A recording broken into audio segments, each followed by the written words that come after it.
Hello and welcome to part 2 of the Bronco Exchange. I'm your host, Dr. Shanessa Fenner, and we have a very special guest, Dr. Peggy Valentine. She is the Interim Chancellor of Fayetteville State University. Welcome back again, Dr. Valentine. Thank you so much. It's a pleasure to be here. It's a pleasure to have you. Now, Dr. Valentine, there are some people who are interested in giving Fayetteville State a name change. They're interested in changing the name to UNC Fayetteville or UNC Fayetteville State. What are your thoughts about that? Well, I would first want to know why. You know, because when you change your name, you're basically changing your identity. And will people still see you in the same way?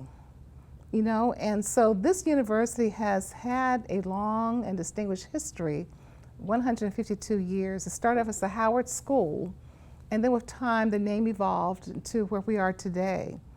And my concern would be if we change the name, would that change our brand? Would it change our identity? Would people question if we're still a historically black college and university? I guess it just raises more questions than it raises in terms of me giving answers. Okay. I would just want to understand the thought behind that. Mm-hmm. And is that the best opportunity for us? Okay, and I can understand that. Yeah. I'm sure that will probably be brought to your attention in the future, Sure. but I just thought that I wanted to bring that up. Thank you. Okay, now has the master plan for the university changed at all? What's on the agenda this year for campus? Yes, so this is such an exciting time. Once the UNC board the budget is passed, we have 2 dorms on campus that were damaged by the last hurricane. And so they're not habitable. And so we want to have those 2 dorms removed. Okay, you know, to have I them didn't know that. broken down and to removed, so that we have space now to build out in a different way. And so one of the first things we want to do after the demolition takes place, those 2 dorms, we want to update some buildings on campus. So New Res that was built back in, I think, 1964, I'm told. It's no longer a New Res, but it has a lot of cosmetic features that we want to update.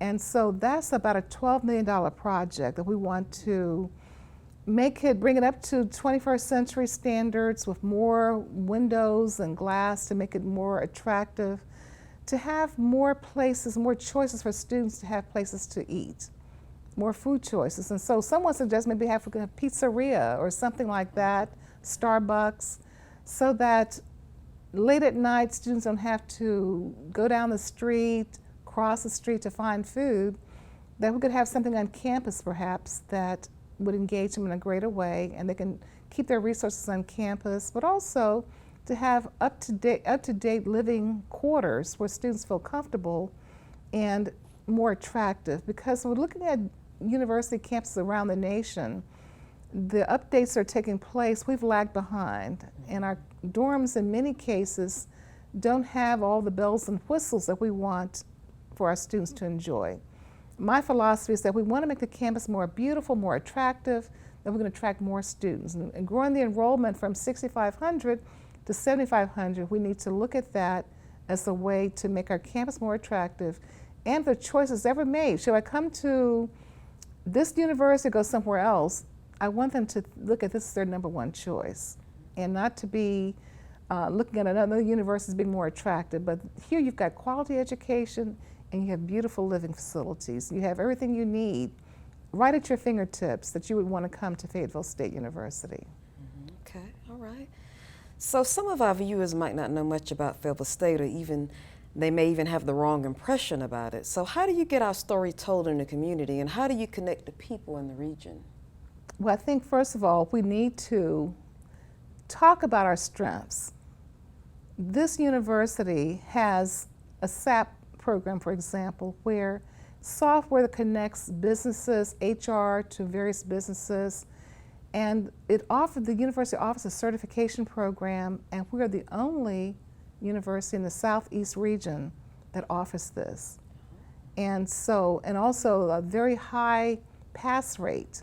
And nationally, the pass rate for this exam is 67%. So this is our third year, first year being 75%, second year 90%, and now for 2019, 100% of those students passing that exam. Wonderful. And they're being sought after by business and industry to come work for them because this is a unique skill set that industry needs. So telling those success stories about having 1,500 students enrolled in business, that we have one of the top ranked nursing programs in the state, and every hospital needs more nurses.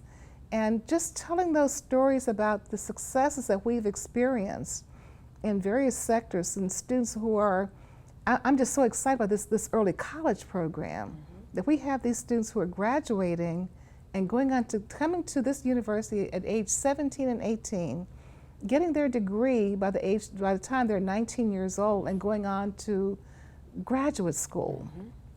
A young lady who's 18 years old, North Carolina Central University in law school. You know, it's just phenomenal, you know, the opportunities that are there. And we just need to let the world know that, hey, this is a great place. You know, you may want to give us a second look, because you can get good learning, good experiences. Faculty are up to date with their education, and you can come in and get a bachelor's all the way to the doctorate degree. And so it's just a wonderful place. And I just believe that when we tell our story in a greater way, that people will look at us and they will want to choose us as their educational school of choice. Love that. Okay. So do you feel as if the city of Fayetteville has welcomed you? Oh. And have you met some of our local leaders? Absolutely. Well, first of all, in our board of governors, our board of trustees, our foundation board, they're highly connected to the community. We have had a number of individuals to welcome me. I've gone to meetings downtown, met with the mayor a couple of times, and I just find this community to be very welcoming. And even being invited to, when the Governor Cooper was in town, and being invited to that reception, meeting the business community, and so many people coming to me and saying, let us know what we can do to help you.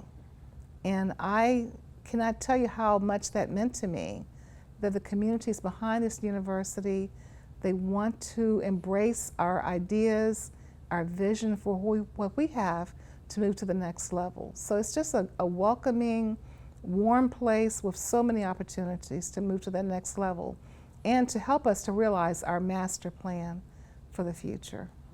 Speaking of vision, I know you've been here, you said eight weeks and all. Yes. What kinds of things would you like to maybe reinvent, or what kinds of ideas do you have? I know it's only been 8 weeks, but I know you've been seeing things. What would you like to do differently? So I have 3 goals I've set for the year.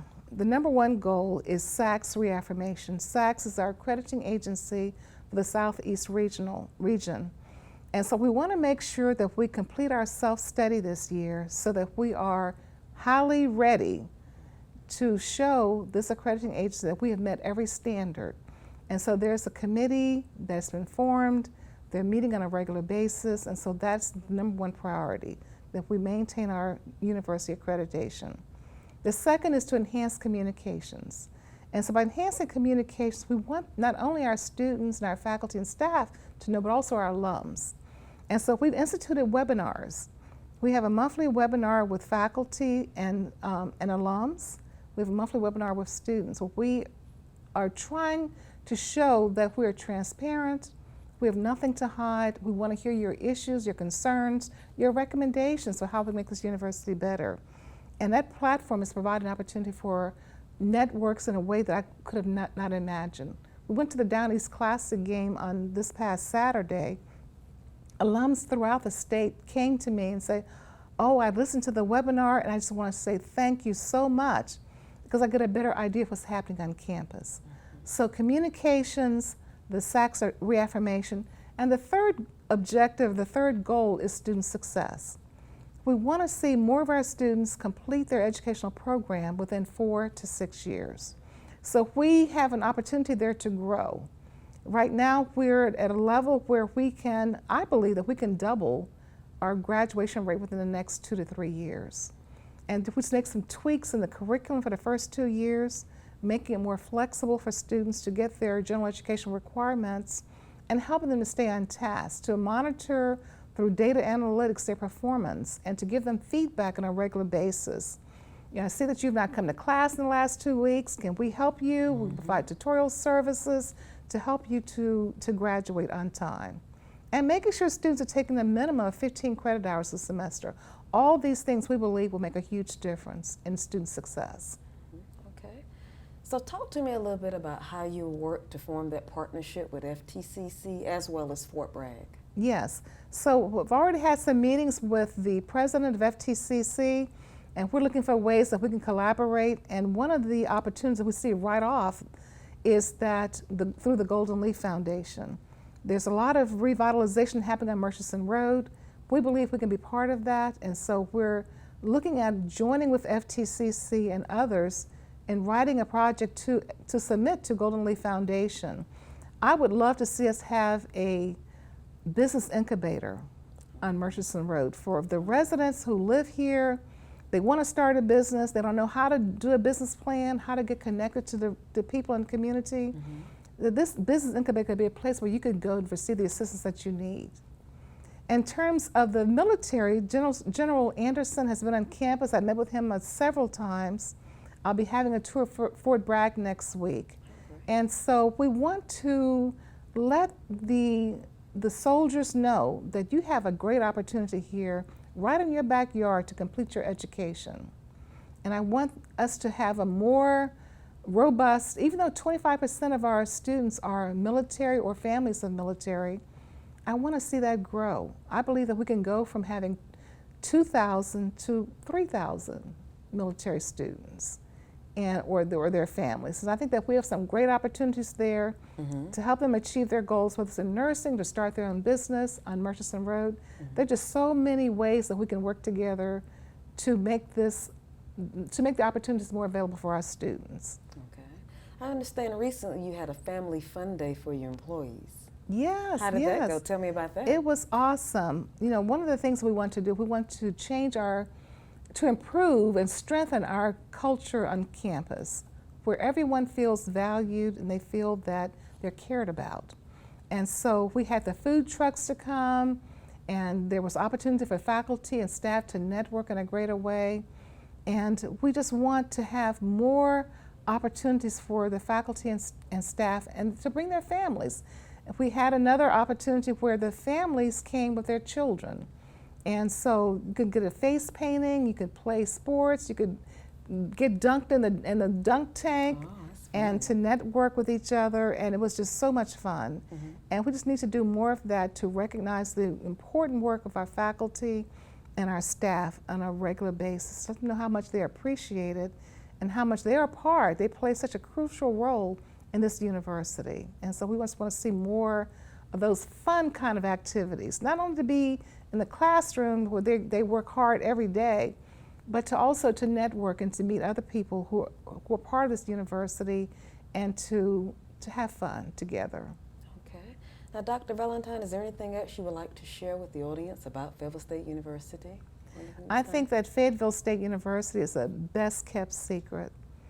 We have opportunities to tell our story, and we must take advantage of those opportunities everywhere we can go. You know, I look at every sector of this campus. It is just so amazing. We have an amazing football team. We've won three of our last few games. We've only lost one game so far. The volleyball team is strong. We have, I have never been at a place where there's so much talent. People sing, you know, they're a great choir. But, you know, just the opportunities for our students and to study abroad and to network and to meet people in the community, to grow your business. And so I just am just so happy to be here. And I'm looking forward to leaving my mark the best way that I can on this campus. Well, of course, I wish you well, Dr. Valentine. Thank you so much. Thank you for being a part of my show. Thank you for having me. It's been a pleasure. Anytime. All right. And thank you, audience, for viewing the Bronco Exchange. I'm your host, Dr. Shanessa Fenner. Have a good one.